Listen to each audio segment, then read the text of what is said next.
Alright guys, so basically I recorded a whole video, but it was really long and boring, so I'm just going to start from scratch now and kind of explain. This is the old 28. This is what came with my 212. It's been running fine, and then all of a sudden it started acting up when I try to cruise at a steady speed. So what I did was I bought this nibby flange that's not even for this kind of motor, but I made it work. I just kind of had to bore out the holes a little bit on the side. Got this boot, and then I got this 30mm carb on there now, which is essentially the exact same carburetor as this one, but this one's a 34, but same size flange. It's flat. It's a flat slide, has this little power jet that I'm not using on this one. It is capped off because it's just one more thing to kind of deal with. But so I got the 30mm on there now. It runs fine. It actually runs really good, but it's slow. So I forget what jet I started with. I believe, yep, it was a 125 is what I started with in that. I think I dropped it down to a 120 or 124, whatever the next one smaller I had of a 125. And that's the smallest I have, is what's in there right now. So these jets I do have smaller. Like I got a 108, 105, 100, 110, 115, 120. But I don't think I can put this style jet in the carb. I don't know if it'll work. I mean, maybe it will. It just will read the, fuel level different because it's a longer jet. But maybe they'll work. I don't know. But so what I'm gonna do,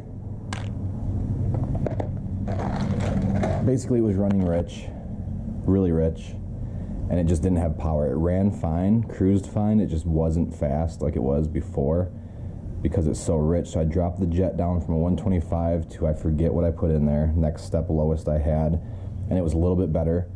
So now, since I can't put a smaller main jet in it, I'm gonna lean out the slide, the needle. I'm gonna pull the needle out, lean that out. Basically that's when you pull your needle out, there's a little clip and there's different stages on it to go rich or lean, and that controls, like, I believe, I don't know, like quarter throttle to 3/4 or quarter to full throttle. I don't really know, but it needs to be leaned out a little bit, so I'm gonna do that and take it out, see if it's any better.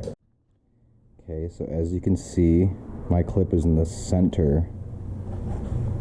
I don't know if it'll focus, but it's on the center. If I move the clip up, it leans it out. If I move it down, it makes it richer. So I'm going to move it up all the way to the top, just so I know if that's the issue or not. If it gets better, we're in the right path. If it gets worse, that means we are lean and getting leaner. So it's easy enough to pull in and out, so I'm just going to do that quick and then take it out for a rip and see what happens. Like that, you pop the needle back in the slide. This is a flat slide. Drop it down in there, just like that. Make sure this gasket's lined up, which mine has popped off. There we go. Get your screws.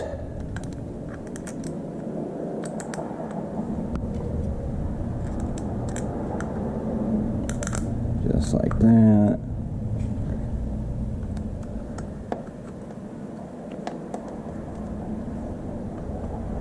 Yeah, the other video was basically me just swapping jets, taking it out for test drives, swapping jets, taking it out for test drives, doing little adjustments here and there.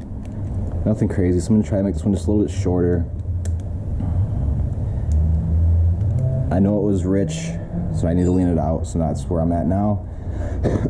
So now that I leaned it out, I'm going to warm it up, take it out, and see if it's any better.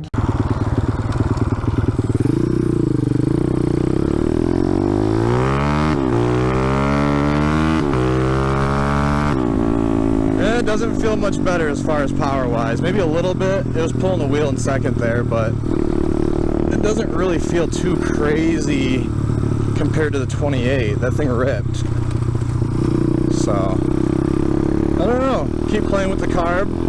Try to make this video a little shorter than the last one I had made. Like 5th gear just doesn't have that low end punch like it did. I mean, I don't know, maybe I'll have to go back to the 28 and just deal with it. Even though it was getting bad, like to the point where it was annoying to ride it.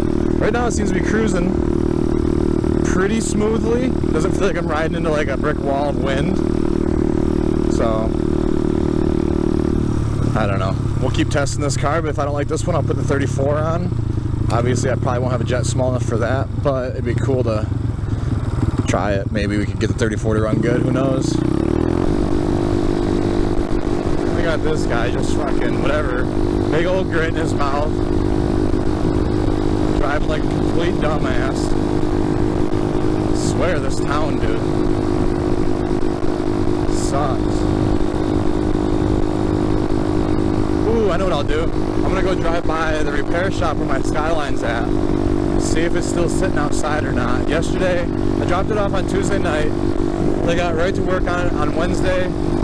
They started pulling the rear out, whatever else, they got right to work. I drove by yesterday after work, which was Friday, and it was sitting outside. I'm assuming the bumper and the wing and everything was getting painted, and that's why the car itself was outside. But I want to drive by and see if they put it back inside the shop for the weekend, or if it's going to sit outside. If it's outside, we'll stop and take a look at it real quick just to see what kind of progress they've made, if any. Look at this fucking dude. It goes to one lane. Look at him. You're a fucking dumbass. Fucking retard. Jesus Christ. The fuck is he doing back there? God. Smiling at me the whole time, too, like a fucking idiot. Get the fuck out of here. God, I hate people like that.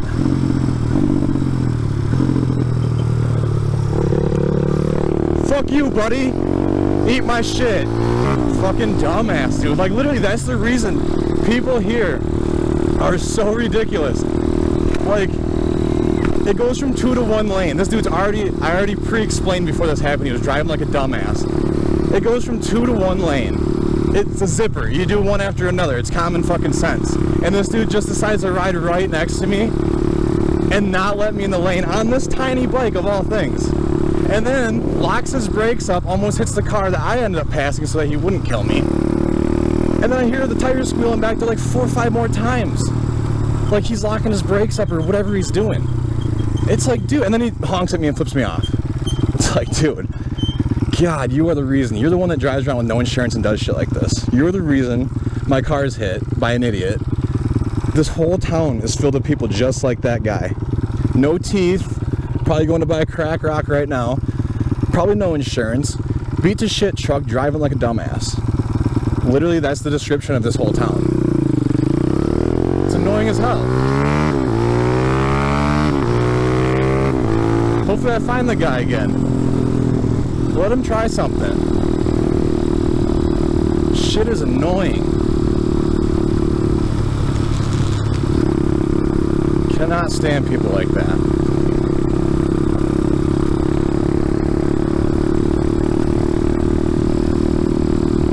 It's like, dude, you see me on this thing just cruising, never did nothing to him, and he sits there and cuts me off, doesn't let me in. Literally sits there and smiles at me the whole time. Like, get the fuck out of here. Get a fucking life, dude. Shit is annoying. I'm surprised he even could lock the brakes up in that piece of shit. I'm surprised they even work. Alright, rant over, enough of that guy. He's a dumbass. I win, he loses. Fuck him. Anyways, so right now I'm cruising at 38. Pretty smooth. There's a very, very, very slight hiccup to where I had to like actually try to listen for it and feel it to actually notice it. But compared to before, where it felt like I was riding into like a brick wall of wind, it was like fighting itself. It feels good. It's cruising smooth. Slight, very, very slight little hiccup going on, but nothing like if it stayed like this, I would never think twice about it, or like it wouldn't be worrying me, be on my mind when I'd be riding around. So that's good. Now I just gotta get it to have power again. Maybe I'll pull the plug, see what that looks like, so I have a better idea if it's rich or lean. I believe it's rich. It smokes when I started a little bit, which it never did before. So I think it's getting too much fuel. It's sluggish, but it runs good. Usually when something's a little bit too rich, it'll run good, it just won't have power until you lean it out a little bit. So I'm assuming it's just a bit rich yet, so pull the plug and get an idea of what that looks like when I get home too. Won't hurt. Keeping a lookout for this guy in that truck just in case he sneaks up behind me and tries to be an idiot. Seems like the kind of guy that would literally like run me over and then just not care because he has nothing to lose. I mean, it's not like he has any more teeth to lose, that's for sure. But either way, keeping an eye out for him because crackheads around here are crazy. Going to the shop, see if my car's outside. Right around the corner up here. Okay, so my car was sitting right there where that black whatever is, so they did put it back in the shop. Rather they were working on it again late Friday night, or they just didn't want it to sit outside all weekend. Either way, I'm happy it's not outside because it had no taillights on it, it had no rear bumpers, so like if it were to rain, it would leak all over in the trunk and everything like that. So that's good. I'm hoping to have the car back like mid this week, so today's Saturday. I'm hoping. They seem to do pretty quick work, and he told me, the guy that owns the shop told me, piece of cake to fix it, which was good to hear because a lot of other places told me they won't even mess with it. He seemed really confident in getting it done. I even asked him if they could do some extra stuff for me, like paint that wing I ordered and mount that, possibly roll the fenders if they're comfortable doing it. They're going to buff the paint so it's shiny again, so it matches the new paint on the rear end. They're going to try to fix that dent in the door that really bothers me. So I did ask him to do a couple extra things that weren't initially part of the plan, and they had no problem agreeing to that. So as of right now, nothing but good things to say about them. We'll see the results when I get it back, but they've made a lot of people happy there. I've read a lot of reviews. The guys that own it are cool. I actually sold one of them a CT70 frame. I had some rust on it and everything, but they own a body shop, so I figured that there's nobody better to fix it than them. So don't know if they ever did anything with it or not, but they do good work. I've never actually taken my car, any of my cars ever. I'm 30 years old. I've never taken a car to a shop like this to either get like repaired from a crash or any kind of paint work done, or even like getting like brakes done. I don't think I've ever taken my car to a shop to get any kind of work done, ever. Maybe some small things when I was like 16 or 17, I might have like taken a car in for something stupid. I don't really remember ever doing it though, ever. So this is really my first experience dealing with a shop. So I was like pretty picky about who I wanted to go to. So I mean, it seemed like a no-brainer to go with them though, so we'll see how it turns out. And if it turns out good, if I ever do need to take something to a shop again, I'll know exactly where I'm going to take it. Insurance obviously covered me for the accident. They sent me a check to cover the $580 some reimbursement charge for like the bumper and the crash bar that I purchased out of my pocket. They're reimbursing me for that, and then they obviously paid for the repairs, the labor, everything else in the shop. And then I asked them to do some extra stuff, so I'm going to pay for that out of pocket, which is no problem. But all said and done, insurance took care of me for getting hit by an uninsured person. The shop's taking care of me. I did have to wait a couple of weeks. Their soonest availability to get my car in was the 14th of July. So I had to wait till then, which was Wednesday. But they got right to work on it. I dropped it off Tuesday night just so that I didn't drop it off after work Wednesday, just in case they wanted to get right to work on it. So I dropped it off Tuesday night, left the key in the drop box, and then I stopped by after work Wednesday, and they had already gotten started on the whole deal. So they didn't waste any time on it, which I'm happy about. I'm hoping get it back soon this next week, and then it'll be a whole new car because it'll have fresh paint in the rear. It'll have that fresh wing on the rear. It'll have a buff paint, so maybe it'll be a little bit shinier than before because it paint's pretty dull on the thing. It's never been really maintained paint-wise, I don't think. So, but it should look good. It should look like a whole new car. So I'm pretty excited to get it back.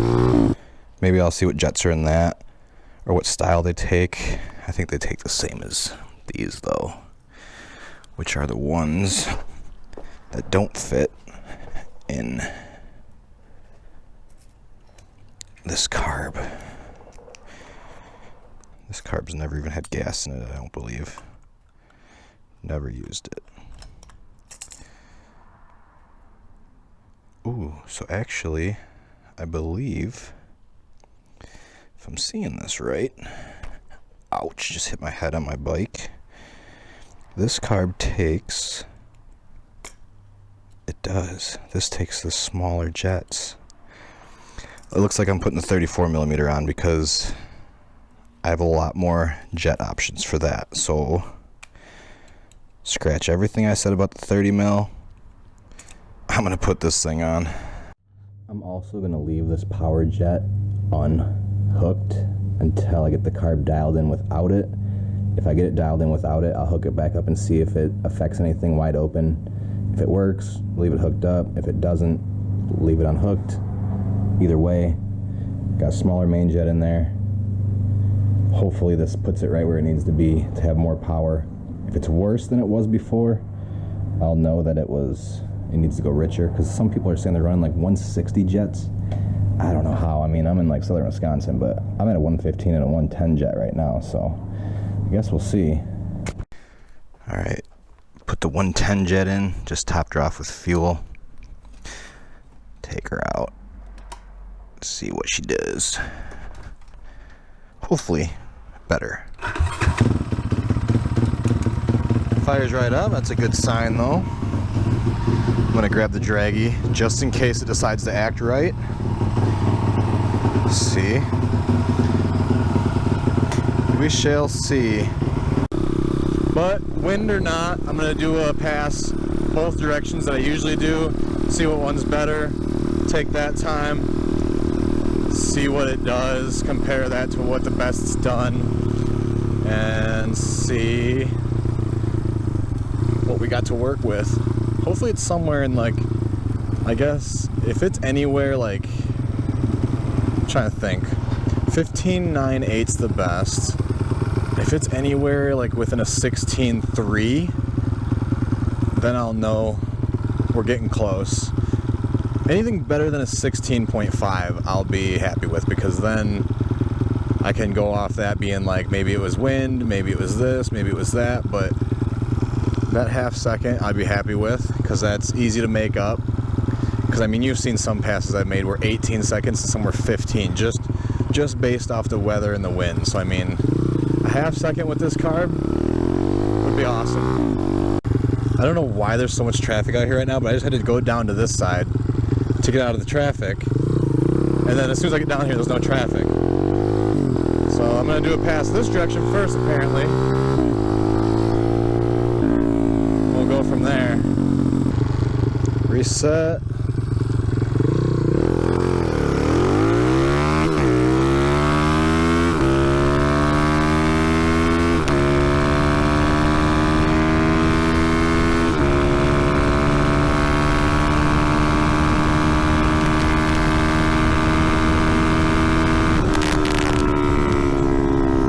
A 16.50 on the dot, which is what I was looking for. So that's not bad. 16.50 on the dot.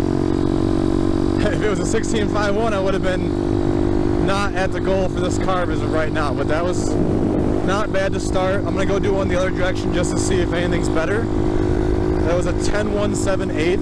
I know I've been in the 9s, I'm pretty sure, with the bike. So do it again, the other direction. Okay, we'll get her done right here. Reset.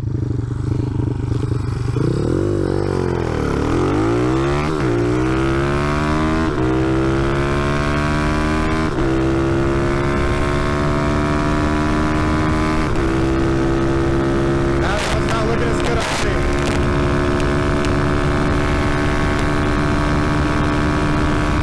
That was a 17.2. That was almost... Uh-oh. I think I lost the draggy. Oh, nope, she slid... Whoa, man. She slid way down. Good thing them magnets. Look, it's way down here. Maybe that's the best spot for it. I don't know. But, either way, not good, not bad. 16.5 with this carb so far. I'll check the plug, maybe I gotta lean it out again. But I'm gonna try a wheelie now.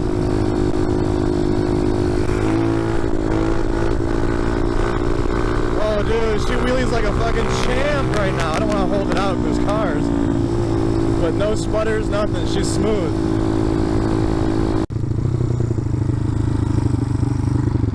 I want this car to go first so that I can rip a wheelie, but of course he's gotta go the way I wanna go.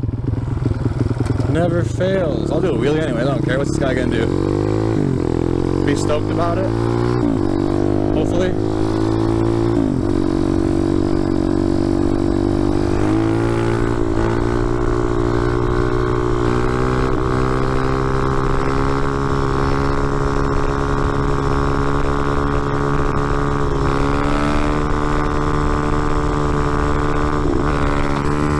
This thing wheelies like an absolute champ right now. I don't think I've had a smoother carb during a wheelie. Good news. Good news. I don't think it leaked all over the place either. I still think we gotta go down a jet size. I only have a couple more sizes to go down, like maybe 1 or 2 sizes, so if it needs it, I'll try that, and then I'll move the needle a little bit if I need to, but then I'm gonna have to call it good with this carb because it's running too good not to. I really like the 30 because it's black, it looks a little bit cooler, but it's just one of those things where I'm taking function over looks because I want to enjoy this thing when I ride it, not sit here and be bummed out about how choppy and not good it runs. I mean, I suppose I could put a new plug in it too and gap it correctly. This plug's the one that came with the engine. I've never gapped it or nothing. It's just there. So I mean, that wouldn't hurt also, but we'll get into that when we need to, I suppose. But yeah, I think I'm gonna call this video here. I deleted all the other stuff. I was already halfway through editing it, but it was like 20 minutes in, and all it was me taking the carb apart, checking jets, taking it out, not running good, taking it back home. It's just boring. So I'm just gonna run it for this one as the carb tuning video. I went from the 28 to the 30 to the 34, so I've officially tried all the carburetors I have for it now. The 34, surprisingly, the biggest one I have is the one that runs the best so far. I'm obviously going to keep trying to dial it in a little bit, but I don't need to make a full video and make it boring of me just trying to dial in a carb, so we'll just leave it at that, call it good. When I do dial it in, I'll obviously take the draggy out and get a better time and do whatever, that kind of stuff, but after this video, we'll just forget all about the carb tuning, act like it never happened, and that'll be it. Hopefully this video wasn't too long. I'm going to try to cut it down a lot, but that dude trying to run me off the road, like, I get it's a 2-lane that splits to 1 and I was in the lane that ends, but I was in front of the dude well before it started to split, so he purposely sped up next to me to not let me over, basically, and he sat there and smiled at me like a crackhead the whole time I was trying to get over, and he was too close to the guy in front of me to get in front of him, and I wasn't about to slam on the brakes and get behind him, which I'm glad I didn't, because if you listen again, you can't see it because I looked straight ahead, but when I gunned it to get in front of him, you can hear tires squeal. That was him literally swerving to hit me and missed me, and that was the tires squealing. So if I wouldn't have gunned it, or this thing would have been way slower than it is, dude literally would have took me out. So yeah, that was ridiculous. There's no reason for that. I didn't do nothing to the dude. I was following him downtown. He was driving like a complete asshole for the first 5 minutes I was behind him. All over the road, like taking off at stoplights and stop signs, like squealing the tires. Couldn't keep it in his own lane. So I mean, it's people like that that just, for no reason at all, just gotta like run bikes off the road. Like, come on, dude. Karma, he'll get what's coming to him. Hopefully before he kills somebody, but I just can't stand that shit. Like, he did it on purpose. There's no reason for him to fly up next to me and not let me over when he was already clearly behind me by like 2 car lengths. So I was thinking like, oh, was it my fault? I'm in the lane that ends, blah, blah, blah. But no, I was way in front of him. He did that shit on purpose. And it clearly shows. He sat there and smiled at me, swerved at me enough to his tires would squeal to like literally run me over, and then flips me off afterwards. Like, dude, no, not how it works. But anyways, I'm heading home. Got a pot roast in the old, whatever you call the thing, crock pot. So I'm gonna go home and make some pot roast tacos. spend some time with the baby, and I'll probably be out tomorrow making another video that I won't focus on carb tuning. I'll probably still do it on the side, but I won't, you know, bring it up and make a video out of it, because I know how boring carb tuning is. So, guess I'll see you tomorrow. I suppose real quick before we end the video, I can go over the draggy results in detail and just see what it did. So we got, here's the 16.5. We did the 8th mile 10.1 at 64, 1,000 foot at 13.5, and we ended up with a 74.62 miles per hour. The 17.2, we only hit 69 miles per hour with a 10.4 at the 8th. Let's see, 15.97. So yeah, we did a 9.85 to the 8th. So 10 to the 8th is too much. 13.09 to the 1,000 foot, and then 77 miles an hour. So 13.09 to the 1,000 foot versus 13.53. So about a half second, but we'll get there. We will get there with this carb. After it cools down, I'm going to pull the plug, check it out, change jets as needed, and then tomorrow I'll be out riding again. So have another video tomorrow, not focusing on carb tuning like I said. So peace.